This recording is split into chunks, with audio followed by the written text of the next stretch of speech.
नमस्कार दोस्तों, मैं श्रवण कुमार और आप देख रहे मेरे यूट्यूब चैनल संसार पीसीएस। हम बहुत ही महत्वपूर्ण टॉपिक गोलमेज सम्मेलन देखने वाले हैं, जो कि सभी प्रकार के कॉम्पिटिटिव एग्जाम के लिए बहुत ही महत्वपूर्ण है। तो चलिए वीडियो शुरू करते हैं। बिल्कुल। तो बिना किसी देरी के सीधे इस ऐतिहासिक घटनाक्रम पर आते हैं। देखिए, गोलमेज सम्मेलनों को अगर परीक्षा के नजरिए से समझना है ना, तो हमें थोड़ा पीछे जाना होगा। मतलब पृष्ठभूमि समझनी होगी, राइट? हाँ, 1927 में जो साइमन कमीशन बना था और जिसकी रिपोर्ट 1930 में आई थी, सारी कहानी वहीं से शुरू होती है। हाँ, साइमन कमीशन। हाँ। जिसके विरोध में पूरे देश में साइमन गो बैक के नारे लगे थे। एग्जैक्टली। और परीक्षा में जो सीधा तथ्य पूछा जाता है वो यही है कि इस रिपोर्ट का इतना विरोध क्यों हुआ। तो कारण था कि 1930 में 2 भागों में आई इस रिपोर्ट में एक भी भारतीय सदस्य नहीं था, एक भी नहीं। मतलब ये तो बिल्कुल ऐसा था जैसे किसी घर के नए नियम बनाए जा रहे हों, लेकिन उस घर में रहने वालों से ही कोई राय ना ली जाए। बिना भारतीयों के भारत का कानून कैसे बन सकता था? बिल्कुल, यही बात हर भारतीय को चुभ गई थी। उनके स्वाभिमान को ठेस पहुंची थी और इसी तीखी प्रतिक्रिया के कारण राजनीति में युवाओं की एक नई पीढ़ी सामने आई, जिनमें जवाहरलाल नेहरू और सुभाष चंद्र बोस जैसे नेता प्रमुख थे। हाँ, इनका नेतृत्व बहुत उग्र था। अब अगर हम साइमन कमीशन की प्रमुख सिफारिशों की बात करें जो अक्सर एग्जाम्स में आती हैं, तो सबसे पहली सिफारिश थी द्वैध शासन यानी डायरकी को समाप्त करना। अच्छा, डायरकी को खत्म करना। तो क्या वो पूरी आजादी दे रहे थे? नहीं, यही तो ब्रिटिश कूटनीति की। उन्होंने कहा कि प्रांतों में प्रतिनिधि मूलक सरकार बनाकर उन्हें स्वायत्तता यानी ऑटोनॉमी दी जाएगी। सुनने में अच्छा लगता है ना? हाँ, स्वायत्तता तो अच्छी बात है, लेकिन इसके साथ एक बड़ा पेच फंसा दिया। उन्होंने कहा कि गवर्नर को आंतरिक सुरक्षा और अल्पसंख्यकों की सुरक्षा के नाम पर विशेषाधिकार यानी डिस्क्रिशनरी पावर दिए जाएंगे। ओह, मतलब बाहर से दिखावा कि सरकार भारतीयों की है, लेकिन असली लगाम अभी भी ब्रिटिश गवर्नर के हाथ में। बिल्कुल सटीक। और इतना ही नहीं, गवर्नर जनरल को कैबिनेट सदस्य नियुक्त करने की संप्रभु शक्ति यानी सॉवरन पावर दे दी गई। उच्च न्यायालय जो होते हैं, हाई कोर्ट्स, उन पर भी सरकार का पूर्ण नियंत्रण कर दिया गया। बाप रे! और मैंने पढ़ा है कि इसमें वोटिंग को लेकर भी कुछ विवादित बातें थी। हाँ, कमीशन ने सार्वभौमिक मताधिकार, जैसे हम यूनिवर्सल एडल्ट फ्रेंचाइजी कहते हैं, उसे पूरी तरह स्वीकार कर दिया। यानी सबको वोट देने का अधिकार नहीं मिलेगा। और वो जो चुनाव बांटने वाली बात थी, पृथक सांप्रदायिक निर्वाचक मंडल, separate electorate. Separate electorate. Commission ने सिफारिश की कि इसे तब तक बनाए रखा जाए जब तक हिंदू मुस्लिम तनाव खत्म नहीं होता। मतलब समाज को बांटने की पूरी तैयारी थी। तो जाहिर है इसके बाद तो पूरे देश में उबाल आना ही था। बिल्कुल। और इसी भारी विरोध ने ब्रिटिश सरकार को डरा दिया।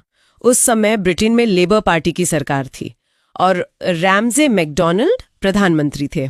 तो क्या इसी दबाव में उन्होंने भारतीयों को लंदन बुलाया? हाँ, इतिहास में ये पहली बार था जब ब्रिटिश और भारतीय बराबरी के स्तर पर एक गोलमेज पर मिल रहे थे। यहीं से प्रथम गोलमेज सम्मेलन की शुरुआत होती है। डेट्स बहुत पूछी जाती हैं एग्जाम्स में। तो पहला सम्मेलन कब हुआ था? ये हुआ था 12 नवंबर 1930 को लंदन में, और इसकी अध्यक्षता खुद तत्कालीन ब्रिटिश प्रधानमंत्री रैमजे मैकडॉनल्ड ने की थी। 12 नवंबर 1930, ठीक है। और इसमें भारत से कौन कौन शामिल हुआ? इसमें रियासतों के प्रतिनिधि थे जिन्हें प्रिंसली स्टेट्स कहते हैं। मुस्लिम league, justice party, Hindu Mahasabha के लोग थे, और हाँ, डॉक्टर BR अम्बेडकर और तेज बहादुर सप्रू भी इसमें शामिल हुए थे। एक सेकंड, आपने कांग्रेस का नाम नहीं लिया? क्योंकि भारतीय राष्ट्रीय कांग्रेस इसमें शामिल नहीं हुई थी। अरे, बिना कांग्रेस के सम्मेलन का होना तो बिल्कुल ऐसा था जैसे बिना दूल्हे की शादी हो रही हो। मतलब देश की सबसे बड़ी पार्टी ही नहीं थी। बिल्कुल। और कांग्रेस क्यों नहीं थी? क्योंकि 1929 के लाहौर अधिवेशन में ही इसका बहिष्कार तय हो गया था, और उस वक्त सविनय अवज्ञा आंदोलन चल रहा था, तो अधिकांश बड़े नेता जेल में थे। तो जब मुख्य पार्टी ही नहीं थी तो वहां चर्चा क्या हुई? चर्चा में 2 प्रमुख प्रस्ताव आए जो एग्जाम में पूछे जाते हैं। तेज बहादुर सप्रू ने अखिल भारतीय महासंघ यानी ऑल इंडिया फेडरेशन का प्रस्ताव रखा। अच्छा, क्या मुस्लिम लीग इस पर राजी थी? हाँ, मुस्लिम लीग इससे सहमत थी। और दूसरा बड़ा प्रस्ताव डॉक्टर अम्बेडकर का था। उन्होंने अछूतों के लिए अलग निर्वाचिका की मांग की। तो क्या अंग्रेज किसी बात पे माने? सहमति बस इतनी बनी कि यदि भारत संघ बनता है तो रक्षा और वित्त, मतलब डिफेंस और फाइनेंस के लिए विशेष उपाय होंगे। ये अंग्रेजों के पास रहेंगे, बाकी विभाग स्थानांतरित किए जाएंगे। पर क्योंकि कांग्रेस वहां थी नहीं तो जाहिर है ये सम्मेलन तो फेल ही होना था। बिल्कुल, इसे असफल ही माना गया और इसी विफलता के बाद ब्रिटिश सरकार समझ गई कि कांग्रेस के बिना कोई भी फैसला मुमकिन नहीं है। तो फिर उन्होंने कांग्रेस को मनाने की कोशिश की होगी। हाँ, और यहीं से एक ऐतिहासिक समझौता होता है, गांधी-इरविन समझौता। डेट याद रखनी होगी दोस्तों, ये कब हुआ था? ये हुआ था 5 मार्च 1931 को।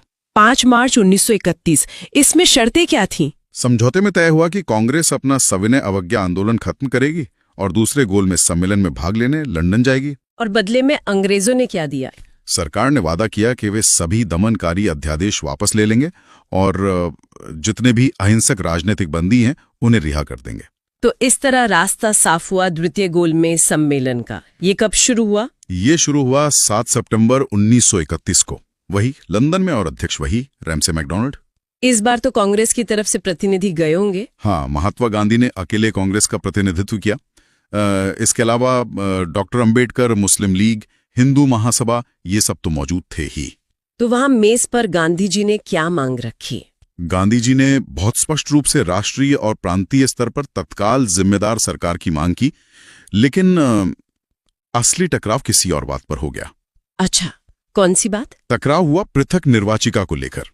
गांधी जी ने अछूतों के लिए पृथक निर्वाचिका का बहुत कड़ा विरोध किया। ये बहुत ही इम्पोर्टेंट पॉइंट है। अक्सर परीक्षाओं में पूछा जाता है कि महात्मा गांधी ने पृथक निर्वाचिका का इतना कड़ा विरोध क्यों किया?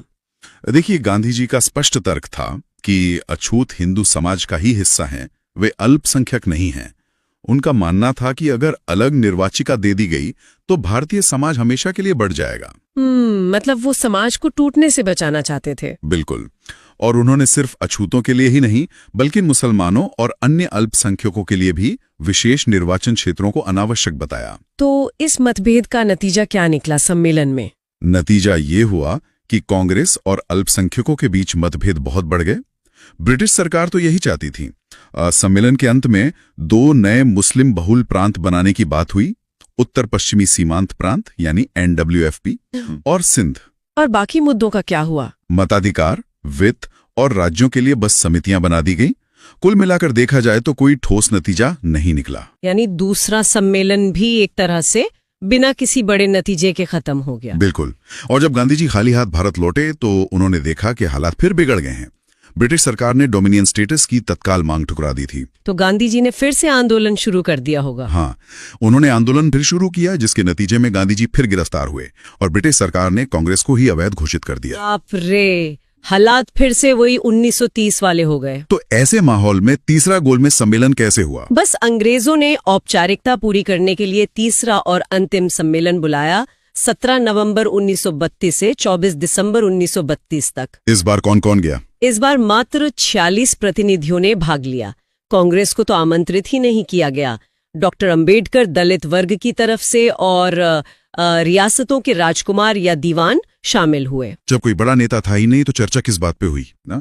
उनकी रिपोर्ट पर बस चर्चा की गई। अच्छा, तो अब सबसे अहम सवाल जो एग्जाम्स में बहुत आता है, इन तीनों गोलमेज सम्मेलनों का अंतिम निष्कर्ष या संवैधानिक प्रभाव क्या रहा?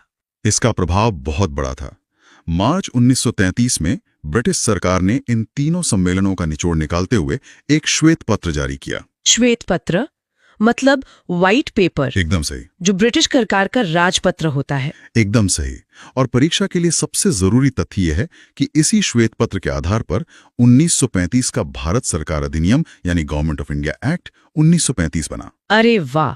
और यही एक्ट तो हमारे स्वतंत्र भारत के संविधान का आधार है ना? बिल्कुल। हमारे संविधान के निर्माण में 1935 के अधिनियम का सबसे बड़ा योगदान है।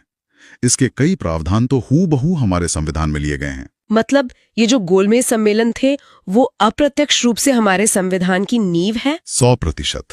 तो दोस्तों, अगर हम इसे समेटें, यानी जो बैठकें उस समय पूरी तरह सफल नहीं दिख रही थीं, असल में वही अनजाने में आज हमारे संविधान का ब्लूप्रिंट तैयार कर रही थीं। बिल्कुल सही कहा आपने।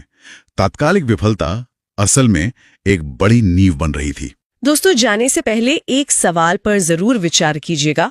अगर कांग्रेस ने पहले ही गोलमेज सम्मेलन का बहिष्कार ना किया होता और शुरुआत से ही मेज पर अपनी शर्तें रखी होती, तो क्या आज भारत का संवैधानिक इतिहास कुछ और होता? ये सोचने वाली बात तो है। तो दोस्तों, आज के इस वीडियो में हमने गोलमेज सम्मेलन को विस्तार से समझा। अगर वीडियो आपको उपयोगी लगा हो तो लाइक जरूर करें, अपने दोस्तों के साथ शेयर करें